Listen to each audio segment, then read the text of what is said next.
নগাঁও জিলাৰ ৰহা সমষ্টিৰ অন্তৰ্গত দীঘলদৰী গাঁৱত প্ৰতিষ্ঠিত বামন গোসাঁই থান এক ঐতিহ্যমণ্ডিত স্থান, য'ত জাগ্ৰত শালগ্ৰাম বিৰাজ কৰিছে। এই থানখনৰ বিষয়ে আৰু অলপ ভালকৈ জানি লওঁ বলক।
যেতিয়া ভগৱন্তই বামন অৱতাৰ লৈছিল, তেওঁ যেতিয়া পৰ্যবেক্ষণ কৰিছিলে, গোটেই পৃথিৱী ঘূৰিছিল, ঘূৰি বিভিন্ন ঠাইত তেওঁ এটা ধাৰ্মিক স্থল হিচাপে তৈয়াৰ কৰি থৈ গৈছিল।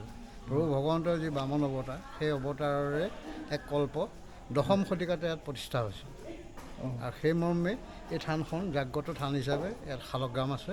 সেই শালগ্ৰামকে কেন্দ্ৰ কৰি অতীজৰ পৰা এই থানখনক ৰাইজে পূজা পাতল আদি দি আছে। আৰু এটা জনবিশ্বাস মতেদি তেওঁ অত্যন্ত জাগ্ৰত।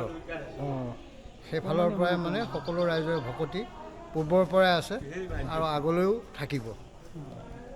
কেতিয়া কৰিছিল, ক'ৰ পৰা আহিছিল, ইয়াৰ ইতিবৃত্তি পাবলৈ টান। কিন্তু দশম শতিকাৰ আদিতেই ইয়াত প্ৰতিষ্ঠা হৈছিল বুলি ৰাইজৰ এটা জনশ্ৰুতি আছে আৰু এটা বিশ্বাস আছে। সেই মৰ্মে এতিয়া তাৰ লগতে আনুষাংগিক শিৱ মন্দিৰ ভাগ হৈছে। লগতে আপোনাৰ সেইটো হনুমান মন্দিৰ ৰাইজৰ দ্বাৰা দান কৰিছে। ইয়াতে দৌল উৎসৱ হৈ যায় বছৰেকীয়া হিচাপে। যোৱা 3 দিনীয়াকৈ হৈ গ'ল সেই কাৰ্যসূচীটো। মূল আমাৰ যি ভাগ হেৰি আছে, আপোনাৰ শালগ্ৰাম আছে, সেইটো অতীতৰ পৰাই প্ৰতিষ্ঠা হৈ আহিছে। আৰু অতীতৰ পৰাই ৰাইজৰ বিশ্বাস অনুপাতে ইয়াক পূজা পাতল দি থকা হয়। আৰু সময়ে সময়ে অতীতত আমি সৰুতে পাইছিলোঁ, তেওঁ স্থানান্তৰ হয়। ফাগুন চ'তমহীয়া শিৱৰাত্ৰিৰ পিছত তেওঁ দৌল উৎসৱ অহাৰ আগে আগে শালগ্ৰাম ভাগ নিজে নিজে বিভিন্ন জেগাত গুচি যায়। কোনেও দেখা নাপায়, কিন্তু ক'ৰবাত পৰি থকা দেখা পোৱা যায়। কিন্তু পুনৰ আহি তেওঁ আকৌ ইয়াত স্থাপন হৈ যায় নিজে নিজে। সেইটো আমি সৰুকালত দেখা কথা। আৰু বৰ্তমান সেইটো অৱশ্যে দেখা পোৱাটো অলপ ভাগ্য নাই। এইটো ভাগ্যৰ কথা। আৰু বিশ্বাস এটা আছে, জনশ্ৰুতি আছে। ইয়াত বহুত মূল্যৱান সম্পদো আছিলে এটা টাইমত, যিবিলাক এতিয়া বৰ্তমান নাই। অতীতত বহুত আছিলে। আমাৰ ককা দেউতাহঁতৰ পৰা আমি জানিছোঁ বহুত কথা। ওম নমো ভগৱতে বাসুদেৱায়, বাসুদেৱায়, বাসুদেৱায়। ওম নমো ভগৱতে বাসুদেৱায়, বাসুদেৱায়, বাসুদেৱায়।